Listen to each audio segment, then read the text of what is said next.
barang sapina lain lalagaan ge nu makamna di Tanah Abang tah ieu masjid Tanah Abang ieu mimbar tadi handap eta makom Syekh Salim bin Sumer kula baheula diajak ku almarhum abah kula eta teh kula keur sakola SD nu ngurus ieu cek abah teh ieu tah makam Syekh Salim bin Sumer nu teu bisa dibongkar ku doser nu sabaraha kali ieu dipindahkeun cak almarhum abah kula tak teu bisa tak ieu kuburan anak kulantaran teu kaurus jarang nu ziarah mun cacak kula teu pernah ditungtun ku almarhum teh nyaho kabelah dieuna sabada almarhum teh kula ziarah ka dinya ditanya ku urang dinya dibejakeun ku kula kisona ke kuari dibangun dirapihan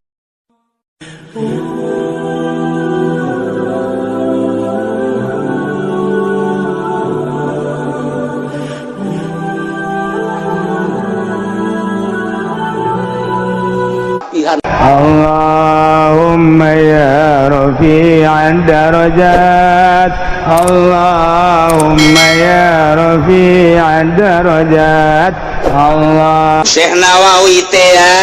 Syekh Nawawi Tanara sakurun jeung Habib Utsman mufti Jakarta.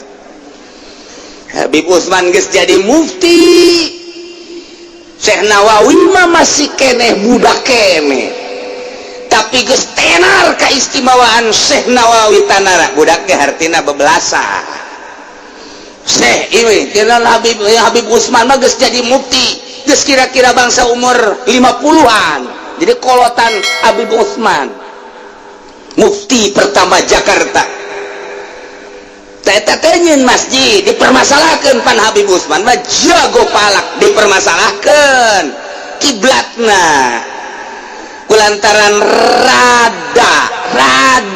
cekcok jeung para ahli kene jeung para ahli hisab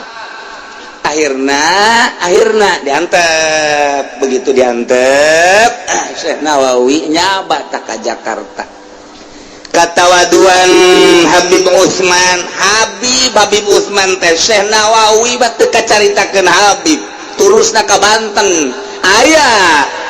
sabenerna mah berbau Habib ngan geus dileungitkeun Syekh Nawawi mah nah ieu Habib Utsman kadatangan Syekh Nawawi dina biografina langsung silih peluk beres silih peluk kemudian dicium tanganna Syekh Nawawi diceklan ku Habib Utsman tetap dicium terep bari ngomong anta syekhi cek Syekh Nawawi cek Syekh Habib Utsman ente guru kaula ditarik dicium deui ku Syekh Nawawi jadi silih cium leungeun beres nyaritakeun soal Ka'bah soal kiblat seuri bae Syekh Nawawi begitu seuri ditoel Habib Utsman begitu ditoel plak kadeuleu Baitullah tidinya lah Habib Utsman nu pohara jasa ka Syekh Nawawi Masya Allah aya deui ahli thariqah di Singapura sazaman jeung Habib Utsman ngaranna Habib kitu di Singapura eta ngaranna Habib kitu saha ngaranna bin Muhammad kula kakarek datang kamari teh di Singapura jadi kurang kakarek datang di Singapura zarah kaditu tah eta sakurun jeung Habib Utsman istimewa beul lamun eueuh para wali Allah di Singapura wallahu a'lam kumaha meureuh carita sakurun nu ngembangkeun agama di Singapura aya deui anakna Habib Abdurrahman Singapura keneh al-Habsyi. Ya Allah ya Rabbi Habib Nuh bin Muhammad Nuh haulna pohar jasa rame ukular rencana nama tadi nangis pesen kapal 150-an ke Singapura ternyata usim liburan hese pesen kapalna begitu menang kapalna di ditu hese parkir di Singapurna orang itu menang samarangan kapal maca kulat di Kendal we parkiran parkir geus di booking kabeh mentak kamari ieu loba nu kakalayangan di luar saja diurang ieu lantaran ieu encan berangkat di luhur we heula hese parkir jadi terlalu kecil lamun ngaderet 7 kapal kada 8 teu bisa ieu maju karak ieu maju karak ieu tah aya nu di luhur kakalayangan saja menungguan ieu berangkat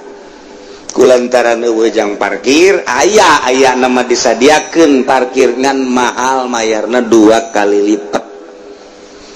pindah ke Kuala Lumpur salua usum kuari mah mahal aya jang parkir nggak mahal jadi nu kuduna 4 juta saurangna atawa 5 kuduna 8 juta jadi terlalu mahal teuing ongkosna akhirnya dibatalkeun kulantaran rada boga impian saeutik cekula coba dayangan deui geus teu meunang ngan kuat impian akhirnya menang 4 tiket berangkatlah kamari memeh Jumat datang deui ka dieu jam 8 isuk-isuk sakedeung horeng ka Singapura mah aya nu milu ngadenge kula berangkat neangan deui tiket di kapal lain meunang deui 13 berangkat deh. Aya deui nu hayangeun menang deui. Jadi ngan saukur 20-an, 23-an. Berangkat ka ditu hayang ningali oh bener ieu lah Habib Nuh. Nu kumaha eta Habib Nuh teh? Abdi zaman Habib Nuh Singapura teh istimewa na Habib Nuh ieu pernah baheula manehanana berjuang di Singapura make perjalanan noriko mun teu noriko moal kuat sebab teu narekat mah asal dibere duit bae haju seuri bae pan aya tarekat mah anti dibere ku pamarentah teh anti larangan keras tarekat mah larangan keras narima ti pamarentah larangan keras namun aya kiai masih kene proposal ka ditu batal tarekat mah andai katanya na terus baik dibere diterima batal teh lain larangan satu larangan di torekat narima pemberian pemerintah nah, jadi lamun aya nu masih kena narima kana ngana norekat loh ya aing teu naon atuh masalah ku masih ya bae ngan deuleu perjuanganana leeh kajen kumaha leeh sebab geus ti dituna nyekelan torekat asli mah moal daekeun moal tak kuarita Habib Lutfi diterima kunyana duit ratusan juta di pemerintah cadu datang ka di dahar bae tanyakeun ka Habib Lutfi teu ceuli datang ka di dahar bae tarima mah diterima dikeunaan ka kotok gitu teu dijatuh ka kotok ka jelema aja eta jelemana minjum ti kotok hese ku dijelaskeun bae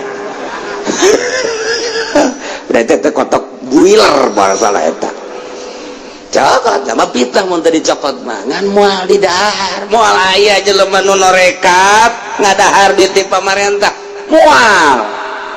lamun nya terus ngadahar diterima dibangunkeun misalnya ka pondok pesantren batal teu norekat deuleu laranganana atuh padu la ilaha illallah mah tah nu teu norekat gak bisa digedekeun la ilaha illallah cauna rada gede deui illallah cauna cau emas leutik la ilaha illallah kipu doli tah bakos kitu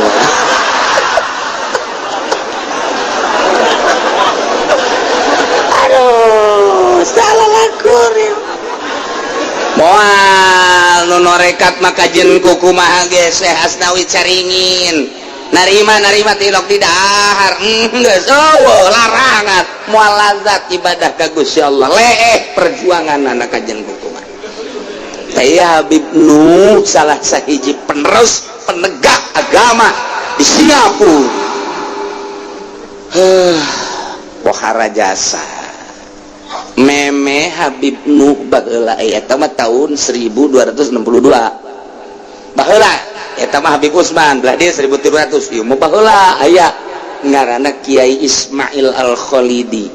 eta mah zaman Syekh Salim bin Sumer nu ngarang Safinatun Najah eta ge dicarekan ku Ki Salim bin Sumer, Habib Salim bin Sumer, lantaran eta Kiai Ismail Al-Khalidi di Singapura nunggus istimewa jasa perjuangan anak deket jeung presiden Singapura saat eta zaman Belanda, berarti diurang dibere narima didelekeun ku mata batin Syekh Salim bin Sumer, akhirnya dibangunkeun ka imah majelis taklim jeung boga tokonya nyana langsung nyarekan bea kadaek can aya kapal saat eta Salim bin Sumer hiber ka Singapura mantak nu ngarang sapina lain lalagaan ge nu makamna di Tanah Abang tah ieu Masjid Tanah Abang ieu mimbar tadi handap eta makom Syekh Salim bin Sumer. Kula baheula diajak ku almarhum abah kula eta teh kula keur sakola SD nu ngurus ieu cek abah teh ieu tah makam Syekh Salim bin Sumer nu teu bisa dibongkar ku doser nu sabaraha kali ieu dipindahkeun cak almarhum abah kula tak teu bisa tak ieu kuburanna kulantaran teu kaurus jarang nu ziarah mun cacak kula teu pernah ditungtun ku almarhum teh nyaho kabelah dieuna sabada almarhum teh kula zarah ka dinya ditanya ku urang dinya dibejakeun ku kula kisahna ke kuari dibangun dirapihan luar biasa kamari dongeng jeung Habib Lutfi salah saurang jamaah di dieu tuh Salim bin Sumer makamnya di Tanah Abang akur berarti kan aya catatanana catatan thariqah di Habib Lutfi mah. Nah ieu mah hiber Salim bin Sumer ka Singapura dicarekan bea kadaek anggeus-anggesan Syekh Ismail Al-Khalidi dicarekan bea kadaek geus teu meunang napas saeutik-eutik acan lantaran laranganna ieu hok perjuangan di Singapura ieu masyaallah anu mayoritasna kafir geus istimewa ieu Syekh Ismail teh mentah hampura akhirna sageus teh mentah hampura kudu dipicen ieu bangunan imah kudu dibeuleum majlis dibeuleum cak Syekh Salim bin Sumer nu ngarang sapirah nu kurang di aji kitabna beuleum moal beres berjuang kos kitu mah ngaracak cerik sageus cerik balik Habib bin Sumer ka Jakarta sageus balik teu kebal kahuruan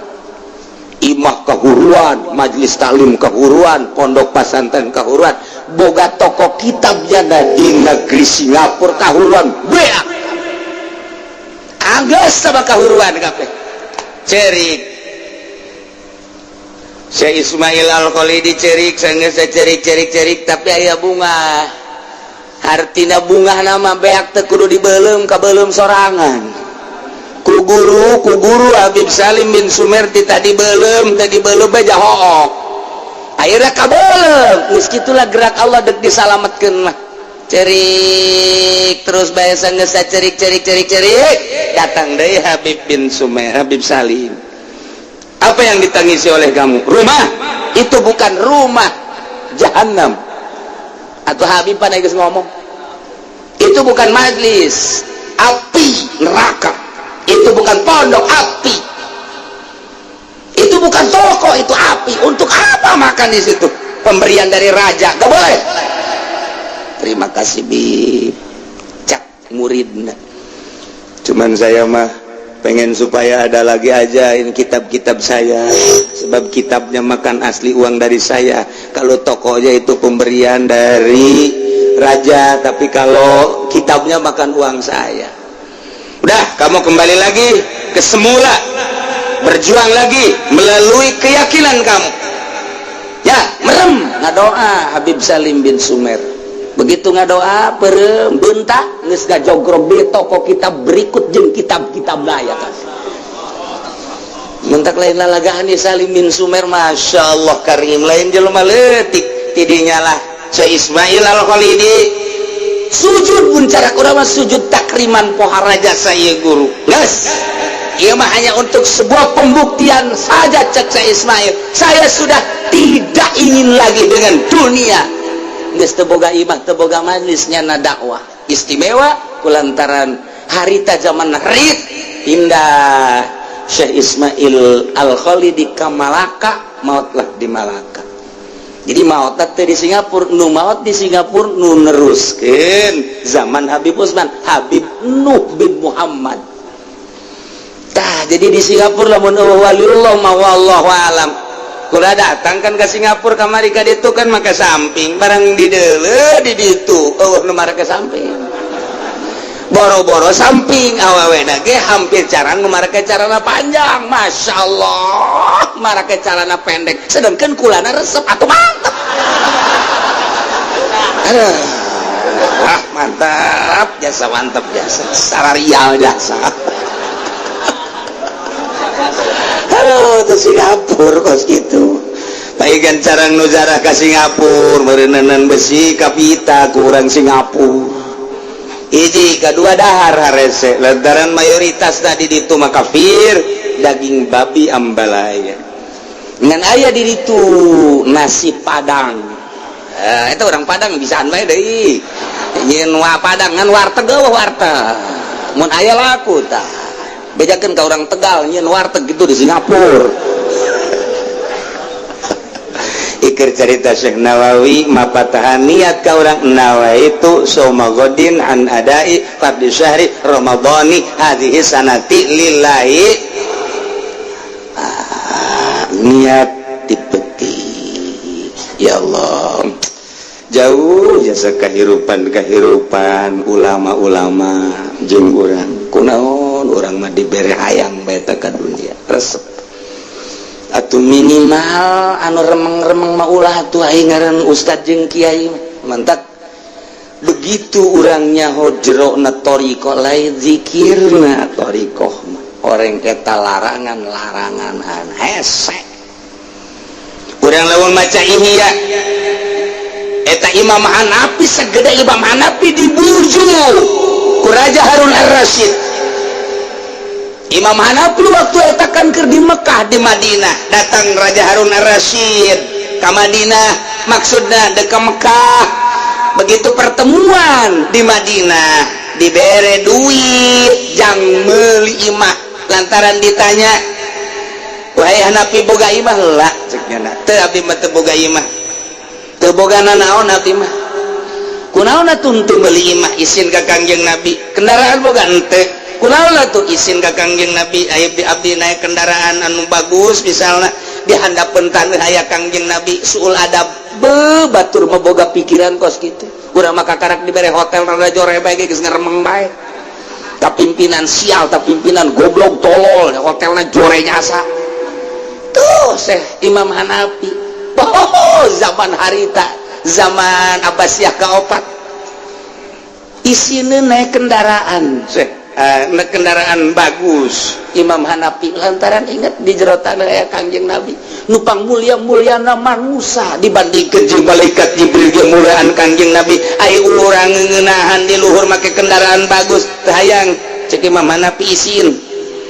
imah bong lantaran isin jasa ka Kangjeng Nabi masa hirup Kangjeng Nabi teh henteu boga imah nu mewah kula lamun boga imah mewah isin amat ka Kangjeng Nabi cenah nurutan Kangjeng Nabi ai imah bagus jasa di Madinah mah teu hayang kecuali di luar Madinah sabodong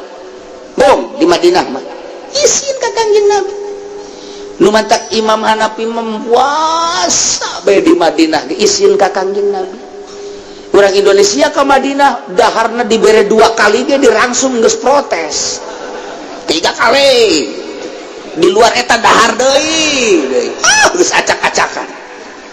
tah ieu urang mah geus teu inget ka Kangjeng Nabi na masyaallah Madinah teh ya Allah al Madinah kalkir Madinah persis kos lembusa anu biasana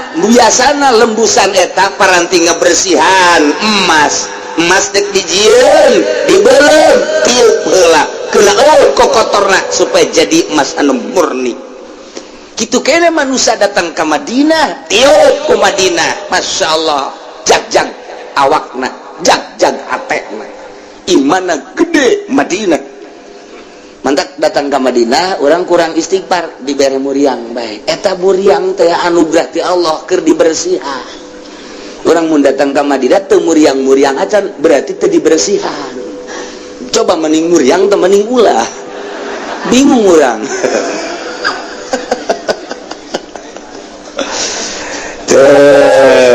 Kuat Imam Hanafi lantaran dibere cek jana besi fitnah diterima baik, terima. Balik di Mekah Raja Harun Ar-Rasyid nanya ke geus dibelikeun ieu ka iman teu cek jana. Kunaon atuh teu eta tadi jawabanna seperti gitu.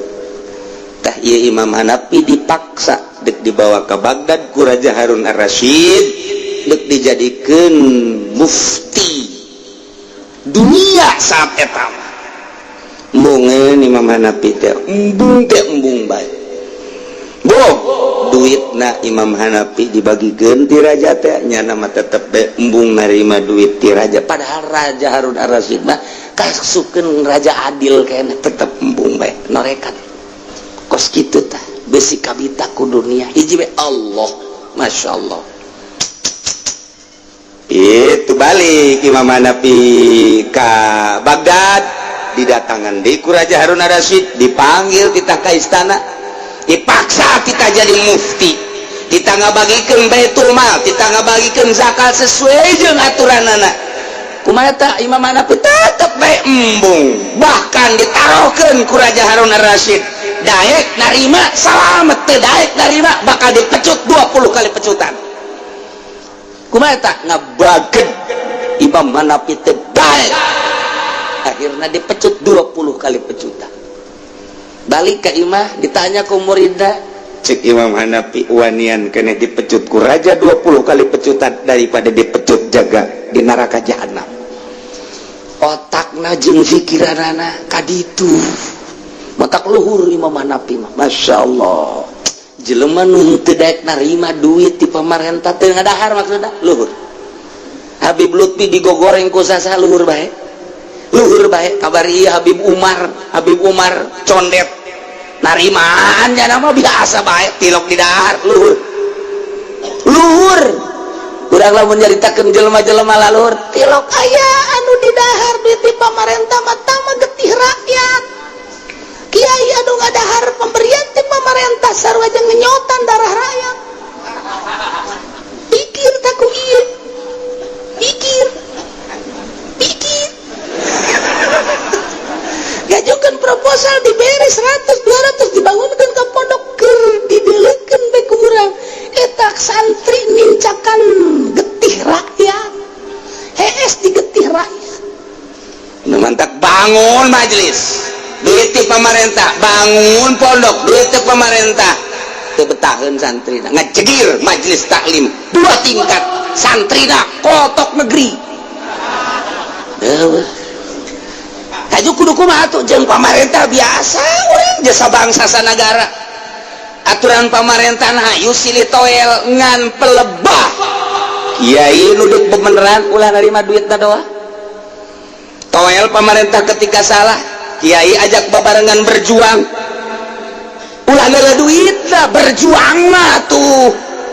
ayo orang tegakkeun ieu bangsa jeung nagara teh rancangan undang-undang narapikeun nu aya di Senayana sing mun silak mata hatena kiaina tuh loel babarengan ieu teh nagara teh lain nagara anu SBY lain nagara anu menteri lain nagara anu gubernur lain nagara anu bupati lain nagara anu camat lain nagara anu desa lain negara nu RT negara urang kabehan baju mundurna terletak di leungeun urang kabehan salah naon tah nu di luar teh naon tah atuh presiden salah boro-boro deg siana nu ya asal pas negara nu presiden lain rakyat nu kabehan urang teu meunang ngakunya nama hanya melaksanakan tugas-tugas selama jadi presiden mata ketika jadi bupati jadi camat jadi kepala desa jadi gubernur menteri jadi presiden lain berarti nyana bebas ngalaksanakeun wewenang justru amanah aya di pundaknya unggul bukan berarti menang tetapi dibang baluhan ku amanah tepas ngalaksanakeun amanahna salamet pangheulana ka sorga, tepas ngalaksanakeun amanat pangheulana keneh bae diseret kumaha sia bae eta mah lain nu pamarentah nu urang dijagaan babarengan ulah sok sombong ulah sok engke tanggung jawab di akhirat emang kumaha kerja sama lain urang haju teu akur jeung pamarentah ulah sote duitna sebab eta mah lain jang kiai eta mah jang loba keneh tasarupkeun sebab eta mah pajak duit rakyat getih rakyat dipret hijikeun di ember eta teh hakikat nama dibawa ka tonggo dibagikeun gelas salurkeun ka handap diuyuk getih rakyat hate bentakeun coba ge bakal malaya berjuang urang mantep jasa hukum sesuai jeung ayana bejakeun nurut jeung teu nurut lain urusan kiai demokrasi nu benerna bejakeun ku pamarentah nurut jeung teu nurut urusan rakyat tah mah Allah tah mah nu boga aturannya mah ngalaksanakeun bae tugas akur henteu jeung Al-Qur'anul Karim ketika teh akur introspeksi atuh kudu kumaha atuh jadi rancangan undang-undang teh di zaman Bung Karno teh nu sakitu hebatna kok kuari jadi kos kieu di mana ieu letak kesalahanana oh tak atuh makin ka dieu teh kudu makin pinter coba atuh aya kumaha cenah gemuyu ora ada pikiran cenah mah weh edan lu wa ati'ullah wa ati'ur rasul wahai mukminin sing narurut maraneh kabeh ka Gusti Allah Allah tegas ngainstruksikeun tadi titah ngajauhan mabok jeung judi titah ngajauhan ku Gusti Allah teh kana patung jeung azlam adu nasib teh ku Gusti Allah diinstruksikeun melalui wahyu ka Kangjeng Nabi urang Kangjeng Nabi Muhammad sallallahu alaihi wasallam sok Muhammad Rasul aing nyampaikeun ka sia intina titah nurut ka aing cak Allah wa ati'ullah wa ati'ur rasul tuturkeun rasul lantaran rasul mah ucapanana lainang di dirina la yantiku anil hawa in huwa illa wahyu yuha moal nyarita haram kecuali parentah aing moal nyarita wajib kecuali parentah aing moal nyaritakeun sunah kecuali parentahan aing dek nyampaikeun ka sia teh lantarannya ka sia ngan hese aing teh nyampaikeunana melalui sah-sah ge kecuali melalui rasul diutus ku aing seorang rasul Muhammad ngaranna tuturkeun ku maneh anuti ku maneh perintah Allah awas terutama dina mabok jeung judi jeung patung jeung azlam nu opat teh tadi na ieu mah dijelaskeun wahdaru cek Gusti Allah hati-hati nurut maneh ka Gusti Allah nurut maneh ka parentahan Rasul Allah tapi wahdaru awas hati-hati kumaha hati-hatiana lamun maneh nurut salamet mun maneh teu nurut bahaya fa in tawallaitum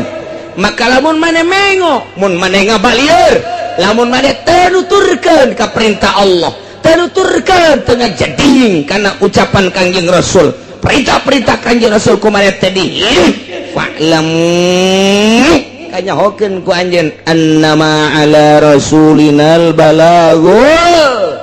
mubin Rasul mati kasangkut paut deui nyana mah ngan sakadar nyampaikeun doang maneh nurut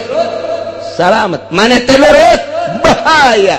Rasul mati aya naon-naon teu aya gantar kakaitan teu aya hubungan nyana mah ngan sakadar diberekannya bae ka umat nyampaikeun ti aing andai kata Rasul teh nitah ulah mabok maneh nurut salamet andai kata Rasul nitah ulah mabok maneh teu nurut ih atuh Rasul mah teu kasangkut paut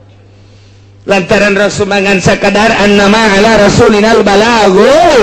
mubin ngan sakadar nyampaikan rasulna parantos teu aya tilar di dunia mah disampaikan ku para sahabat ayat ieu sahabat geus teu aya sampaikan ku tabiin geus teu aya disampaikan ku asbat tabiin tahun 2011 penyampai lidah Kangjeng Nabi di Jakarta loba keneh di Pandeglang loba keneh di Serang Pandeglang di Serang loba keneh saantero dunia nu nyambung lidah ayat ieu loba keneh ngan hanjakal teh kumaha hanjakalna ieu pemerintah teh dirina artina nu marentahna ieu adalah bener-bener henteu mengamati ayat ieu sehingga nyana teh ngajual ayat kumaha ngajual ayat teh ai dina zahirna mah ngalarang nyana titah mabok di panggung sapeting bisa 2-3 panggung horeng jerona mah ojol ayat eta teh jang meuli meo moal teu rakajeun ku kumaha ge aya jelema nu mabok didakwahan ku kiai model kos kitu teuk ceuli datang ka teurak we moal teu naon sababna lantaran ojol tah mah ojol ayat nyana ngaluarkeun ayat susuganan mancing lain mancing supaya menang hidayah tapi nyana mah mancing supaya dapurna ngebul mal beres nu mantak lantaran ojol deuleukeun geus maotna deuleukeun cek Imam Ghazali deuleukeun geus maotna we trek we kiai nu sok dakwah maot misalnya ieu maot aya eueuh nu zarah umat kadinya ternyata eueuh apakah teu wauheun wauh apakah teu akrab kunaon bung jarah pan nyana baheula dakwah abdi dakwah lagi dibayar ieu gua ojol teh nyana mah dakwah eueuh karasa tapi lamun nyana tilok ojol ku dunya maot Masya Allah nyana pernah datang ka imah aing nasehatan dibere tapi teu maksudna itu maksudnya angan kos gitu cek pemuda teh Masya Allah kerayanya nama orang teh ku sasalaman ge kana sehatan ku neuleuna ge kana sehatan komo lamun geus ngajina kana sehatan emang itu maksud ojol jeung dunia geus maotna jelema daratang ka makomna hadiah ka makomna ziarah ka makomna deuleukeun geus maotna mun biasana ojol jeung dunia pek bae eureun moal aya nu inget teh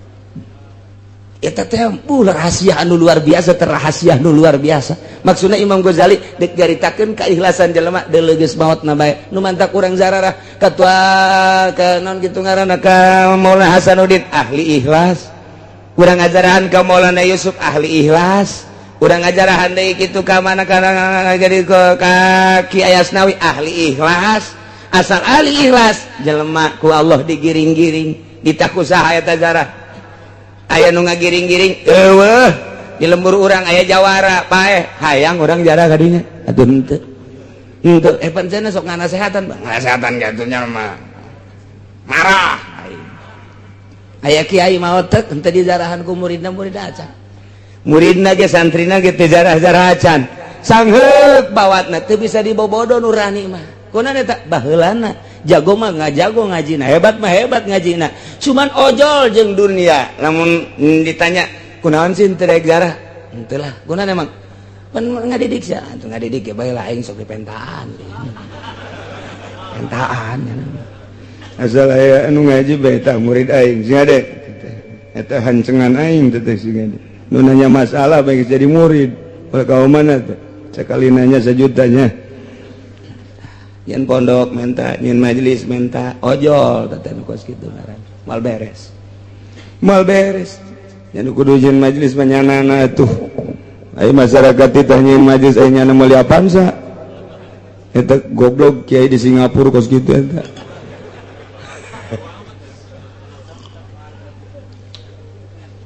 ieu mah keur carita masalah ikhlas cek Imam Ghazali sampaikeun geura ayat bakal ngerenyet geura jelema mun nu nyampaikeunna nu marentahna ieu adalah teu ojol jeung dunia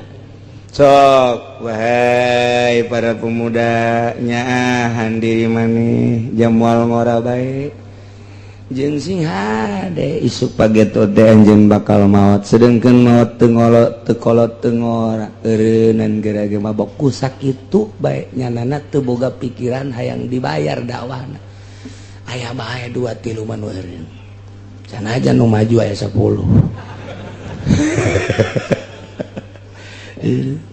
sanajan unggal penting dakwah menasional tapi di benak hatena nyana teh lain eta nu dimaksudna mah dek numpuk-numpuk harta ieu mah tinggal maksud lain dibere jeung teu dibere lain boga jeung teu boga tapi maksudna sehingga ada singkah arti menang nyokot ti mana eta Imam Ghazali menang nyokot tina innamal a'malu binniyat jelema mah kumaha niatna jelema ngariung teu niatna naon niatna teh deuk tahlilan deuk syiar kemudian dibere berkatna satreuk masalah teu ka bawah teu ka jinjing gunya ada satreuk berkatna atuh loba jasa masalah tetep bae syiar mah kuari mah jelema deuk ngariung tapi nu dimaksud berkatna berkat mending mun satreuk pugu cau deh mending mun cau nu beureuh mah cau hansip rugi emang cau hansip aya eta kos kitu tah beda niat sih ada niat mantep niat eta sok di naon garang-garana sok dibahas-bahas bae ku kiai balikan deui supaya jelas niat urang tipeting dek niat hudang lah aing dek tahajud kasubuhan eta urang geus boga nilai tahajud geus boga pan nilai tahajud masyaallah eta niat jadi kadang-kadang niat eta bakal ngabentuk di akhirat sanajan teu dipigawe niatul mukmin khairun min amali mantak ngaji niatna deleukeun ge kadang-kadang beda ieu sorana beda sora lamun niatna ikhlas mah beda nyelecep ka jero hatena teh rindu ka jero hatena ngeunaheun ka jero hatena teh eta teh bakat tingku ikhlas di jerona ikhlas teh naon teh lain diomong ikhlas mah teu hayang urusan dunia hayang kalem teh hayang dimulai diagung-agung teh deuk nyampaikeun ayat ieu mah supaya manusia bentak mata hatena henteu maksud hayang dibayar kabeneran diagung-agung aja dibayar dibere eta teh urusan batur asal dirina nah iyalah nu hese teh berangkat awalna begitu ngalengkati mah dek naon maksudna dakwah dek naon maksudna ayeuna ieu mah dek dakwah bae ayo ngan eta teh sok ngomong-ngomong sabaraha jam ieu nya setengah jam bos setengah jam lamun naik kareta beungeus datang ka mana bayaranna ge gede cabok ya kos gitu mah eta teh ikhlas eta kos gitu kan eta teh tah piceun mun hayang bener piceun mun hayang bener ieu nyampaikeun ayat ieu disampaikeun di dunia ayat ieu disampaikeun mabok makin menjadi-jadi kese luar biasa nah ieu diakhiri ayat nu tadi teh ku ati Allah wa atiur rasul narurut marane kabeh ka Gusti Allah teh ngalarang melalui Kangjeng Rasul minum arak judi wa atiur rasul tuturkeun turut ku maneh Kangjeng Rasulullah wazaru jeung hati-hati kudu rempan maneh kana berbagai permaksiatan lantaran bakal ngejerumuskeun anjeun ulah-ulah di dunia komo di akhirat nama deui bakal sing jarungkel ka neraka jahanam lamun nurut atuh salamet lamun ngabalieur mengo fa in tawallaitu mani taat mun mane ngabalieur tina taat rasul mah rasul bae tapi teu didenge kiai mah kiai bae tapi teu didenge fa'lamu awas aya rambu-rambu hubungan naon Kangjeng Rasul mana ma'ala rasulinal balagul mubin Kangjeng Rasul mah hanya sekedar nyampaikeun doang atuh ari katarima salamet namun teu katarima atuh bahaya lantaran fajazaukum alaina cek Gusti Allah adapun babales aranjeun kabeh mah eta adalah tanggung jawab kula nurut maneh kukula bakal disalametkeun ka surga teu nurut maneh kukula dijangjian kukula teh bakal dikanarakakeun sakitu bae Rasul mah teu aya patula-patalina naon kitu kene kiai ngalarang niat mah sakadar dakwah bener-bener lillahi taala aju jelema teh daek darurut ka kiai atuh annama ala rasulinal balagul mubin kiai mangan sakadar nyampaikeun doa nurut jeung teu nurut lain urusan kiai mantap kiai ulah marah lamun dakwah teh aju teu narurut marah kieu goblok sia teu nurut ka aing dek nurut ka aing nur ka sia tolol sia goblok sia eta kiai moal beres sama kos gitu mal beres atuh ieu keur nyampaikeun bae haram riba haram ngredit haram praktek isuk-isuk datang Waalaikumsalam salam enon ya ampura kiai kunaon aduh doakeun kula bulan kemarin itu bisa bayar kreditan harap mudah-mudahan boga cek hate aing kamari aing nyampaikeun haram ku ari minta doa ka aing aing teh sieu kabalinger sebenarnya deres kos gitu deres anu kieu Waalaikum ceurik bae oh nyabikang di mana di mana udah deket cenah di dinya aya naon aduh cenah daripada ditarik deui ku dealer mau nginjem duit ya iya aduh boga salakitan teh si budak mun teu onam artina itu depan Masya Allah kula ngajing mengaji baik ke kiai ngadenge bae jadi manginjam duit bae jangan bayar kreditan innalillahi wa inna ilaihi kudu kumaha tah atuh teh kumaha nyampaikeun bae ngan can datang ka hatena can dibere hidayah ku Gusti Allah berarti mahal teh anu ngagulat-gilekeun mah anu ngaleungitkeun hijab mah lain kiai lain wali lain Kangjeng Rasul nu mere hidayah mah Gusti Allah Subhanahu wa ta'ala. Masya Allah timbul pertanyaan para sahabat kurang alhamdulillah cek para sahabat teh kazamanan karena ayat innamal khamru wal maisir sehingga orang sadar nu tadina osok mabok eureun tadina sok judi eureun tadina nyembah ka patung areureun tadina dunus nasib ngundi nasib baju areureun ku ari mah kulantaran urang nyaho kana haramna ngan ieu ayeuna mah fakal fa bi ikhwanina alladzina matu wa hum yasrabuna al khamra wa yaquluna malal maisir aya eta dulur urang tetangga urang nu kamari ieu mararabo kamari ieu jararu diaju ku ari parae eta kumaha kamari ieu meme diharamkeun nyana mabok aju pae nyana judi duitna pake dahar dirina pamajikan jeung anak pae eta kumaha nya ai urang mah kuari geus areureun ieu ya geus jaho ieu kana haramna ai eta bapa urang emang urang uwa urang kawau urang anu baheulana mararabok paeh kumaha eta iman ka Gusti Allah tapi can turun ayat saklek haramna arak nyana kaburu paeh kumaha nya eta jobe ayat ieu laisa 'alal ladzina amanu wa 'amilus solihati junahun fima ta'imu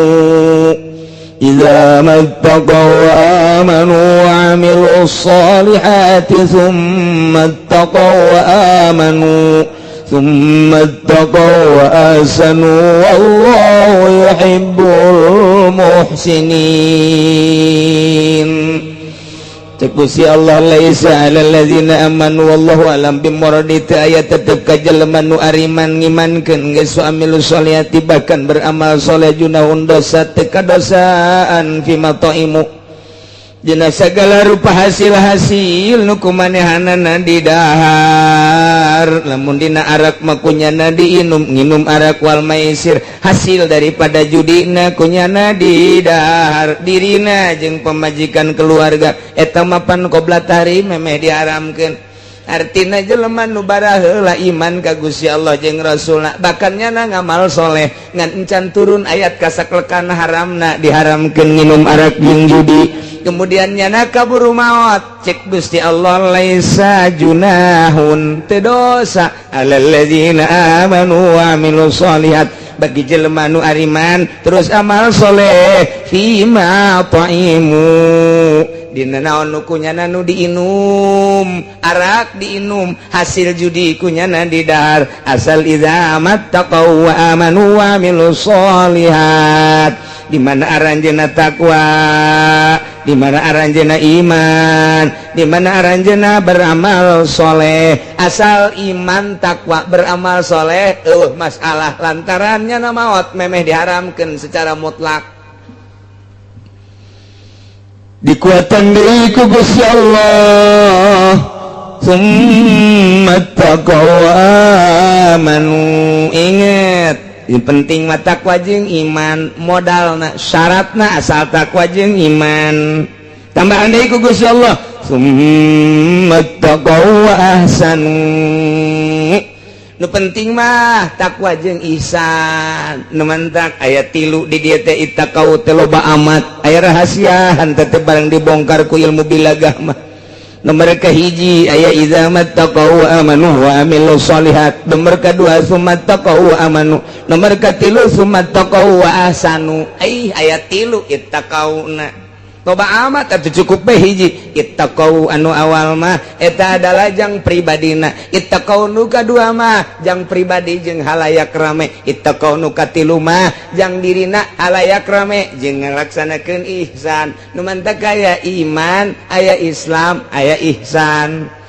Aya syariat, aya tarekat, aya hakikat. Selalu kitu bae dina Al-Qur'an teh. Nu mantak di dieu ge aya 3 ittaqauna. Ittaqau nu pertama ittaqau iman, ittaqau nu kadua ittaqau Islam, ittaqau anu katilu ittaqau ihsan. Nu mantak ittaqau nu pertama ittaqau syariat, ittaqau nu kadua ittaqau tarekat, ittaqau nu katilu ittaqau hakikat. Mantak ge ieu aya ihsan, terakhir mah ihsan, hakikat ye summa taqau wasanu. Ngan kabladina istimewa Gusti Allah. Wallahu yuhibbul muhsinin. Allahumma mika cinta jeung mika resepna teh ka jelema anu nyieun ihsan. Berarti anu ittaqau binafsihi masa kadar takwa jeung iman jang dirina masih diproses engke di akhiratna. Nomor kadua ittaqau anu kadua jang bigoirihi jang bisa merean ka batur nyaritakeun ka batur tapi dirina mancan ihsan masih diproses ku Gusti Allah. Anu henteu diproses mah anu meunang mika sedikit cinta Allah ia adalah jelema anu ittaqa amal soleh iman termasuk ihsan. Iyalah wallahu yuhibbul muhsinin. Nu kumaha ihsan? Ihsan anta budallah kana katarahu wa ilam takun tarahu kana hu yaraka. Maneh ibadah ka Allah seakan-akan neuleuh ka Gusti Allah. Mun can bisa seakan-akan dideleukeun ku Gusti Allah. Berarti teu pernah bae aya mimpar-mimpar urusan dunia, teu ojol nyampaikeun Qur'anna, teu ojol nyampaikeun ayatna, teu ojol nyampaikeun hadisna jeung urusan keagungan kemuliaan, jeung teu ojol kana urusan dunia ihsan. Sieun ka Gusti Allah. Bahkan mun dibere duit ge sieun nya mah. Waalaikumsalam. Ti mana ieu? Ti atut.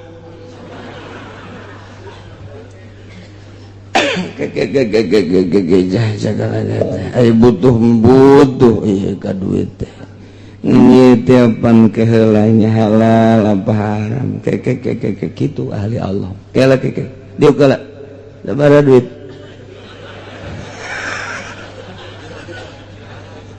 Yang dibuka teh bu emang tarima bente sabaraha duit lah. Barang dibuka teh 1 juta. Lah leutik 1 juta. Mun 5 juta mah bejakeun ka atut. Daek. 1 juta mah mung. Pan aya 5 daek kagok ka neraka.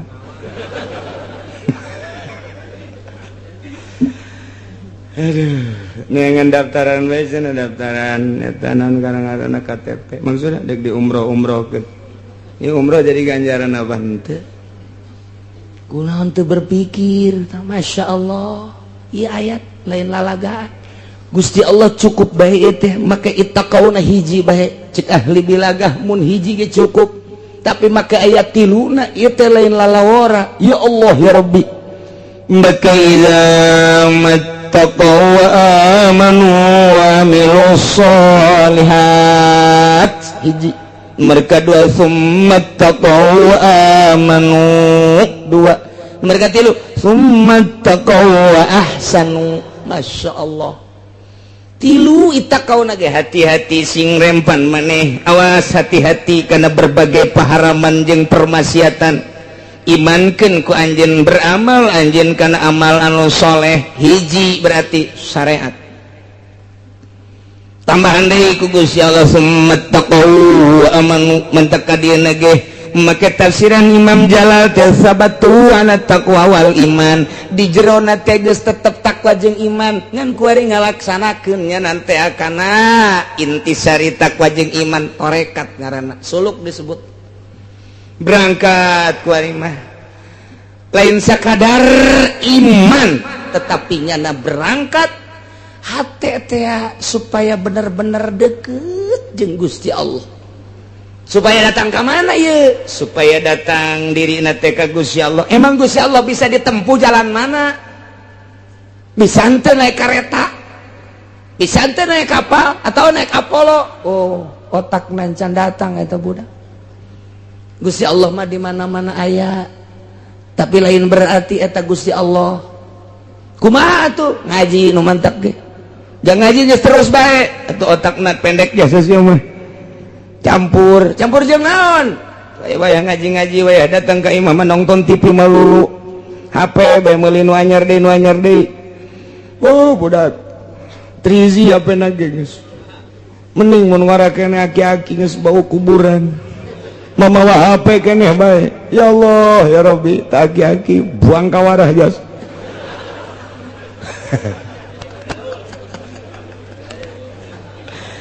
itu para rantes aki-aki bawa HP Gusti ya Allah no aku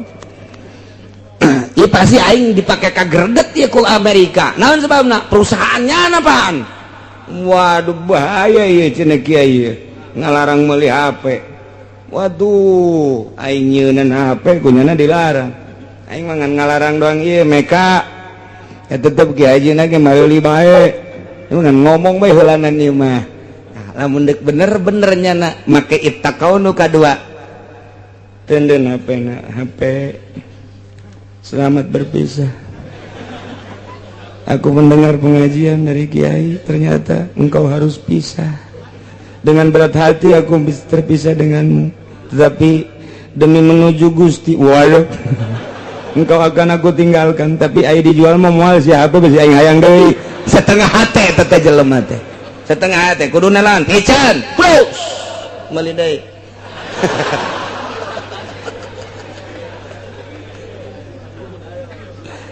lain lalagaan ibadah teh nu mantak urang eueuh ngeunah kumaha ilmu fatul muin mah aya ilmu jamul jawami mah aya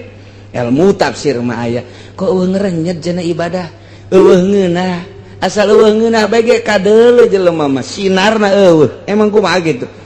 lamun aya jelema nikmat ibadah ngan nyaritakeun nikmat ibadah mah teh mah geus rahasia bae hese nyaritakeunana ngan beda engke sinarna boro-boro ndek nanaon tah pepegatan jeung HP bae ge sakitu hese aing mah geus kolot umur 60 tahun ku batur di ustad-ustad jeung di kiai-kiai lah HP aing isin aing geus aing ngomong alay kuari mah HP teu boga nonton TV bae atuh ieu bagi berat penyakit bagi ti parah ieu mah impus ieu mah kiai kos kieu mah geus teh TV geus sia mangpaat aing neuleuan sia bae ti baheula teh ngan saukur berita bae paling ge anu-anu lah film nyanyi geus teh hayang aing mah geus tah dua tang coba ge dua bae HP jeung TV ieu teh di jero hate diberesihan teh hayang teh mah kos kitu mah lahun walabun teh mah geus aing mah deuk ka Allah bae saminggu bae ngerenyet bakalna hayang meuli deui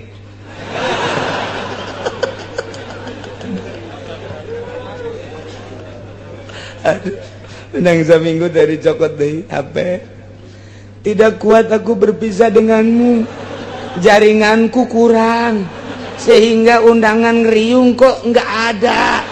yang biasanya kayak ondo sama kos gitu itu bisa pepegatan ndek menuju ke Allah kudu aya anu ditinggalkeun kadaanan ninggalkeun dunia secara total keheureuyan nu kitu bae heula aman lah cenah disebut ortodok geun bae disebut ortodok ge tereh paeh ieu daripada disebut modern haju paeh modern ka bawa ka ditu hanas ibadah teu ngeunah pikir tak ku otak ya Allah ya Rabbi ya ndek naon ya ieu mah keur carita summat taqwa wa amanu tingkatan kedua tingkatan kahiji mah eta tadi ke aya proses keneh bae Allah teh ieu tilu teh aya rahasiahan ngan saeutik bae dijelaskan ku Imam Jalal teh coba deuleu tafsiran di kitab-kitab lain tentang ayat ieu Masya Allah teu sembarangan Allah nenden tilu takror teh tapi takrorna teh takror teh budak balik takau deui mun rahasiaan moal dipuat di dieu tah tingkatan kahiji mah nu tadi teh takwa iman tapi tetap nyana masih biasa kena baik cuman di mulut tidak sampai di hati waduh sedangkan kan dari mata turun ke hati sia ngarora keneh mah kitu takwa hari mah teh geus beres tah eta mah geus takwa summat taqau wa aman pelaksanaan ieu teh duh anu kamari teh maharim dilaksanakeun ku ari mangis menuju ka Gusti Allah lah tah dibere duit ge ieu teh saha teh anu ente mah rada gede dek leutik ente bae kula nu lumayan jeung nambahan meuli apaan sa ente aing ka jeung teu make apaan sa naik angkot aing geus teu bae cek aing teu bawa ka ditu sugan hayang ditambahan teh hayang soalnya atutna kawin jeung aing kadang sakit atuh misalna lain ti atut bae sarua ti wahidin ge ulah urang pilih sesuai jeung nurani abeh urang di dunia beres di akhirat henteu dicarekan ku Gusti Allah ieu mah jang santri aya nu lain santri mah teu nyaho nu hukum aya jang kiai atuh mimba bi komo santri mampan nyaho ieu duit nu kos kitu teh teu beres peureum manta kunaon peureum sakedeung deui 2 bulan deui peureum iya peureum sabelah mata mangintip ngaranna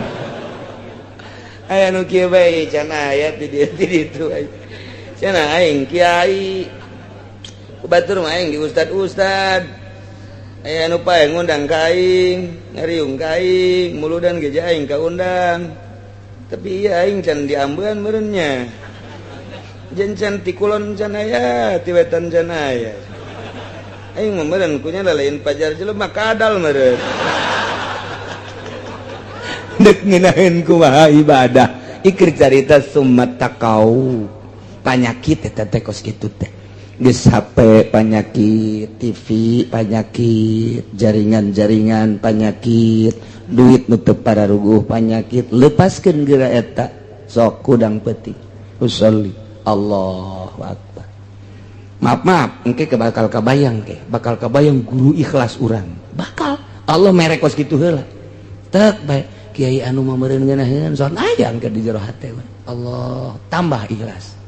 eta teh dorongan moral anu ku Gusti Allah ditambahan ka hate urang naek urang tek komo wali meureun Allahu akbar lain ngahayal aya ngahayal mah bahaya tek bae ka ditu Kangjeng Nabi mah di Guha Hira sorangan meureun ku nikmat-nikmatna teh ibadah Allahu akbar geus ngeunaheun ibadah moal bisa lamun aya hahalang mah Allahu akbar kamari 500 lamun kapangiri asana 1 juta ya iraha ya undangan deui-nya hayalanna kos kitu beda ieu mah kula mah alal haq bae beda ke pemikiran beda Allahu akbar HP nu eta kekerbek anu anyar sabaraha duitnya buatan Cina sih sabaranya cak batur bagus tapi teu rusak kajeun lah isuk bae gitu moal beres cak aing moal komo aya nu ngahabe Allahu akbar ting tong saha eta iya kana budu aya ting tong wa iya kana saya urang kitu salat tetep ceuli datang ka ikhlas bae ge ieu keur carita urang lalagaan beda engke jeung beat mah dina tarekat lain deui doktrin ieu mah keur carita dilalagaankeun bae pikir ku urang moal bisa kajian ku kumaha ge mantak aya jelema norekat boga HP pabatola torikotuhu batal kajian teh zikir 9.000 ti peuting boga HP batal cak aing batal deuleu persyaratanana Cina saya kata wah di torekat hebat batal. Ya mah teh saat cenah nya mah udang-udang lagi gede geus muka siapa? Muka siapa? Oh, bohong. Deuleu syarat daya 40 persyaratan. Masyaallah. Lain haram. Haram mah henteu apa ba? Tipin teu haram zatiahna, jatuh najis teu naon teh mah kos kitu mah. Tapi bagi nu norekat teu meunang. Henteu meunang badak amun aya kiai hebat sorbanna ge ngangsar ka handap. Tapi make kene HP geus mah syariat kene ieu mah bangsa nu pidatona hayang duit ieu mah nu kos kieu mah. Geus kabaca ieu mah kabaca. Keur carita nomor kedua summat taqwa aman lain lalagaan. Boh nomor katilu mah geus jadi summat taqwa sanu sieun ka paharaman. Sieun ka permaksiatan khususna nu opat tadi umumna kuliah ing paharaman. Kemudian manehanana teh geus ngalaksanakeun perjalanan nu tadi teh kuari mah geus asa deukeut jasa jeung Gusti Allah pan urang teh diangkat jadi wali karas. Mentak dipertanyakeun jelema sih jadi wali karasa apa teh karasa jadi wali teh aya nu henteu ngarasakeun eta keur nutup-nutupan karasa mana karasana asa eueuh dunia teh nu aya ngan Allah doang geus nyana teh engke asa kaduhung hirup nu kamari ieu. Duh aing eta Imam Ghazali caritakeun kos kitu. Imam Ghazali geus diangkat jadi hujatul Islam tapi can jadi wali. Begitu trek jadi wali eta nu kamari magahan ngaji teh eta mah dosa. Aing magahan ngaji aing ngarang eta teh dosa aing. Dosanya na kos kitu teh eta ngarasa dosa sebab orang teu ngeunah tah ibadah kos ketika nangina ieu we ibadah nu bener mah ieu cekena tuh ya Allah ku ngeunaheun ibadah teh geus teu boga pikiran naon iyalah summat taqwa sanu sedengkeun ka dieuna Gusti Allah wallahu yuhibbul muhsinin lain leutik-leutik ayat ieu teh mantap ge masyaallah hiji ku Gusti Allah dihampura dosa-dosa jelema anu baheula nginum arak haju ngimankeun jeung amal soleh lantaran nyana nginumna teh meme diharamkeun secara mutlak kakarak aba-aba doang aju kabur maut kitu keneh nyana barang dahar tina hasil judi eta ge sami bae dihampura lantaran can turun ayat secara mutlak berarti luar biasa Gusti Allah mah ari encan datang ayat mah tetep bae dihampura kos urang ibadah aju teu nyaho dihampura bae mantak ibadah mah makin bodoh makin gampang jih atuh makin gampang urang dek ka Mekah kemudian aya nama toab sedangkeun lamun toab teh kapan kudu boga wudu ja toab ka salat sedangkeun kuari hese ngaraksana lantaran atupan jelema teh ribuan urang kakarak ge salengka geus aya jelema urang takroni nya hideung antal jeung urang mending mun putih mah nya hideung nya batal man garegat eta urang kitu mah urang kalau kurang India atau Pakistan tapi nu geulis teh bagon nu teu geulis mah nya keur toab sih caritakeun geulis andai kata jas sia mapan kitu bae pikiran teh batal kumaha atuh ji atuh taklid ke mazhab Hanafi mantak naon ja mazhab Hanafi mah teu batal mun antel kulit jeung awewe aju taklidna di mana ieu ti wuduna keneh apa ti toabna tergantung jelemana lamun santri ustad kiai taklidna ieu adalah ti wuduna lamun jelema teu mondok kuari ka Mekah titah taklid ti wuduna ge teu bisaeun bingung nya geus begitu wudu sampai engke bae tah dina toabna abdi taklid ka mazhab Hanafi nu cek mazhab Hanafi mah antel kulit awewe jeung lalaki teu batal geus we wuduna sampai tapi nyana toab